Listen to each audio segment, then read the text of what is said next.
Hello everyone, मैं D Yadav और आप देख रहे हैं सूर्योदय सक्सेस पॉइंट। आज के इस क्लास में हम सॉल्व करेंगे कक्षा 10 की प्रश्नावली 13 का प्रश्न है।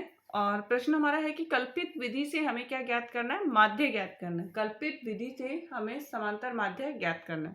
तो चलिए स्टार्ट करते हैं। पहला हमारे पास दे रखा है दैनिक व्यय, और फिर सेकंड हमें यहाँ पे दे रखा है परिवारों की संख्या। ये दो चीज हमें दे रखी है। हमें एक्स निकालना है, फिर हमें डी निकालना है और एफ डी निकालना है। ठीक है, सबसे पहले हम निकालेंगे एक्स। अब एक्स हमारा क्या होता है? सबसे पहला कि एक्स हम कैसे निकालेंगे। अब एक्स हम निकालेंगे, जो वर्ग अंतराल हमारा दे रखा है, जो वर्ग अंतराल है जैसे 100 और 150, इसके बीच की संख्या, बीच का मान, मध्य मान ही होता है, क्या होता है? एक्स होता है। अब 100 और 150 के बीच मध्य मान जो होगा वो क्या होगा? 125। अब कैसे पता चलेगा कि 125 है? वो हम एक बार यहाँ पे करके देख लेते हैं कि हमें कैसे पता चलेगा कि इसका मान क्या 125 है।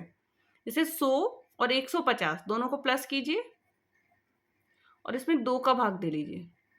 अब 100 और 150 को जोड़ा तो 250, और 250 में यदि हम 2 का भाग देंगे तो कितना आ जाएगा? 125। तो जब भी हमें मध्य मान निकालना है या x की वैल्यू निकालनी है तो आप क्या करोगे? जो भी वर्गांतराल में आपके पास दो संख्या दे रखी है, जैसे 100 और 150 है, दोनों को जोड़कर उसमें आपको भाग देना है 2 का। अब नेक्स्ट है 150 और 200, तो ये हमारा हो जाएगा 175। 200 और 250 का 225, 250 और 300 का 275, 300 और 350 में 325। ठीक है, अब सबसे पहला यहां तक हो गया। अब हमें निकालना है डी। अब डी कैसे निकालेंगे? डी निकालना है एक्स में से ए घटाकर, एक्स में से क्या घटाकर? ए घटाकर।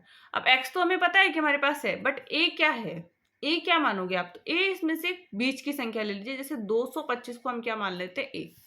तो ए बराबर हम क्या मान रहे हैं? 225।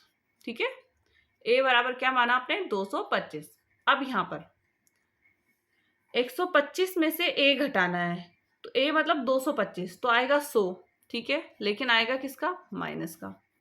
175 में 225 घटाना है, आएगा 50, बट आएगा किसका?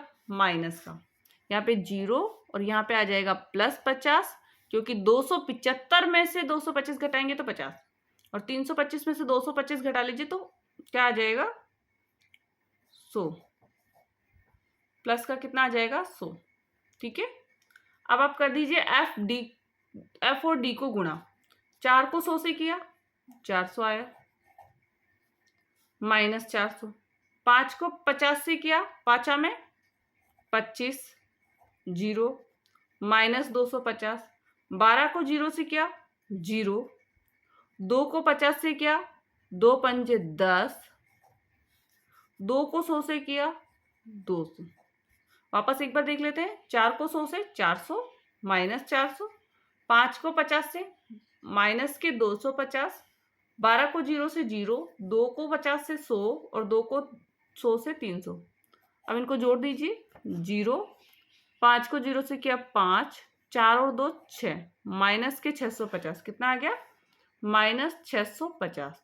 और 100 को 200 से जोड़ा तो कितना आ गया? 300। ठीक है, यहां तक हो गया।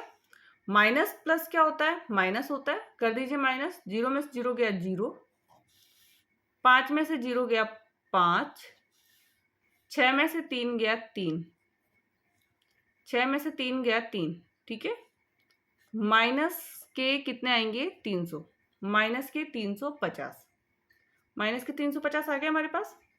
अब हमें सिग्मा एफ को भी प्लस करना पड़ेगा। कितना आएगा? Sigma F. इसको प्लस कर लीजिए। यहाँ पे हमने क्या निकाल लिया? Sigma F D. F D कितना आ गया? -350। इसको कर लीजिए प्लस। 4 में 5 जोड़ा 9, 9 में 2 जोड़ा हमने, कितना आएगा? 11, 11 में 2 जोड़ा 13, 13 में 2 जोड़ा 15 के 5, हासिल 1 लगेगा, और हासिल 1 जोड़ेंगे तो 1 में 1 जोड़ा 2, कितना आ गया? 25। ठीक है, अब इसका हम क्या लिखेंगे कि कल्पित विधि से माध्य ज्ञात करने का सूत्र क्या होता है।